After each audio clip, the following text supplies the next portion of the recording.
জন্ম ফ্রান্সের কর্সিকা দ্বীপে 1769 সালে, নির্বাসন 1814 সালে এলবা দ্বীপে, 1821 সালে দক্ষিণ আটলান্টিকের ক্ষুদ্র দ্বীপ সেন্ট হেলেনায়। আমরা কথা বলছি ফরাসি সম্রাট নেপোলিয়নকে নিয়ে। সেনাবাহিনীতে প্রবেশ করার পর তিনি দ্রুততার সাথে উত্থান ঘটে তার।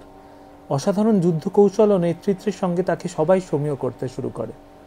বিপ্লবের পর যখন দেশ জর্জরিত, তখন নেপোলিয়ন ক্ষমতা গ্রহণ করেন এবং 1804 সালে নিজেকে ফ্রান্সের সম্রাট বলে ঘোষণা করেন। তার হাতে ধরে ফরাসি সাম্রাজ্যে ছড়িয়ে পড়ে ইউরোপের বিস্তীর্ণ অঞ্চলে, যেমন জার্মানি, ইটালি, ফ্রান্স থেকে শুরু করে রাশিয়ার সীমান্ত পর্যন্ত। কিন্তু যেভাবে উত্থান হয়েছিল, ঠিক তেমনই একের পর এক ভুল সিদ্ধান্তে শুরু হয় তার পতনও। সবচেয়ে মারাত্মক তার মধ্যে কারণ ছিল রাশিয়া আক্রমণ 1812 সালে। তুষার, দুর্ভিক্ষ ও প্রতিরোধের সামনে তার বিশাল সেনাবাহিনী ধ্বংস হয়ে যায়। তারপর একের পর এক ইউরোপের জোট তাকে চেপে ধরতে শুরু করে।